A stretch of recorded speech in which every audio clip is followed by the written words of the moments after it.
It's Ivy Slater, and you're listening to Her Success Story podcast, a show where gutsy businesswomen share their success journey.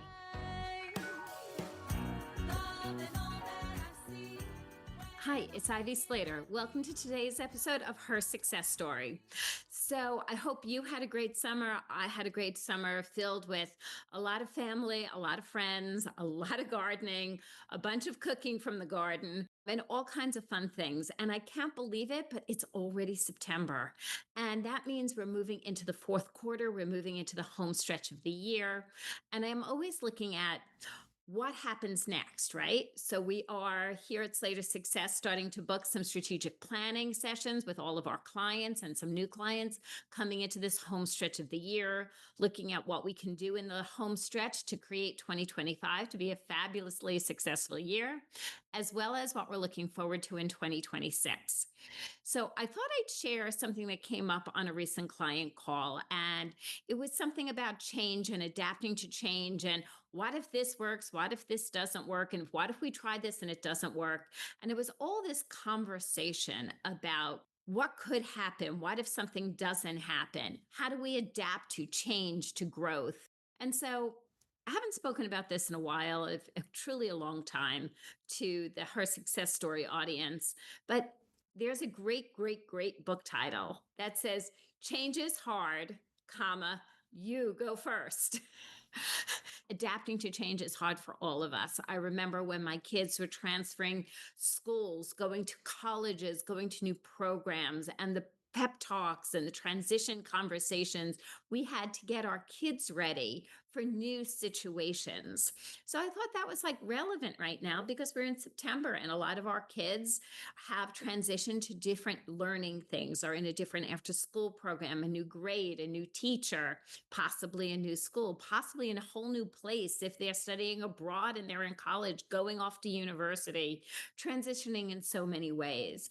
What do we do in the parental realm to talk to our kids about getting ready for new opportunities? Lean into it, be nice, be kind.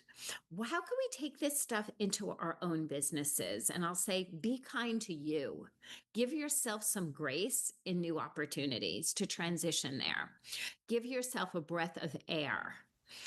Also, know that things happen in baby steps. Right? New things, new opportunities, baby steps. This is what I was talking to a client about today when we were talking about new things coming their way. And I was like, their daughter dances. And I was a dancer as a kid. I said, did you ever ask your daughter how they learn a new dance? And she looked at me like I was blue in the face, not unusual. And I said, well, we learn new dances, new routines in series of eights, eights. A beat of 8. 1, 2, 3, 4, 5, 6, 7, 8. You learn it, you practice it, you practice it, you practice it, you add on the next 8. Now you're at 16. You learn it, you practice it, all from 1 to 16. Practice, practice, practice. Your body feels it, you retain that rhythm, you retain the muscle memory. You add on the next 8, and you get from 1 to 32. Business is the same thing. It's about the culmination of baby steps. It's not about the finale. It's about the baby steps you get to step through change, new things. They're uncomfortable. Fact of life. New things are uncomfortable. Putting together new SOPs in your company, hiring new people and getting them acclimated to the culture of your organization. It's not comfortable for them. It's not necessarily comfortable for you, but you do it with baby steps. A client just hired somebody new and we talked about they're going to be doing a breakfast that first day, everybody meeting and greeting and setting the tone of the culture of that organization. Think about new things, new opportunities. Every time you step into new opportunities, you're stepping into new possibilities. There's room for real growth there. One of the worst things we could do is just repeat and rinse and repeat. When something's not working, when something hasn't boded well for your organization, you just keep doing the same thing. There's a definition for that. We're going to skip the definition. You can figure that out on your own. Here's the piece. What baby step can you take in stepping into change? How can you give yourself grace and kindness as you adjust to new opportunities and step into new opportunities? How can you give the culture of your organization that breath of kindness and support as we all lean into what can be wonderful for our companies, but is a little uncomfortable in the moment? I'd love to hear how you're doing this, what's working for you, how you have navigated change for your company, how you have navigated grace and kindness for yourself and encourage your team to do it for themselves. Here at Her Success Story and at Slater Success, we're always about the support and growth. And no, there is no comfort zone in growing and scaling. There is no comfort zone in creating legacy and in succession plans. These are all processes and things we do that is a little bit itchy sweater. So put on that undershirt and make it work for you.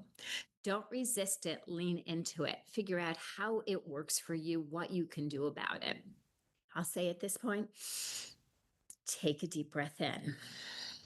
I rambled a bit, I riffed a bit. But what was your one takeaway from this from my little riffing thing on change, adaptation, adjustment, and leaning into opportunity that you walked away with? Jot it down and see and identify one action you can take from there.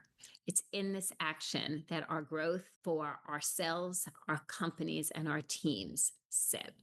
Thanks for joining me here today. We're back with great guests coming up. We have been doing amazing interviews through this fall. And before you know it, that nonprofit series is going to be here. So we want to hear about the nonprofits you're passionate about and love the introductions to the leaders so we can actually be leaning in during the holidays to doing good for others and giving to many, many organizations, not just ourselves. So see you next time. Thanks for joining me today on Her Success Story.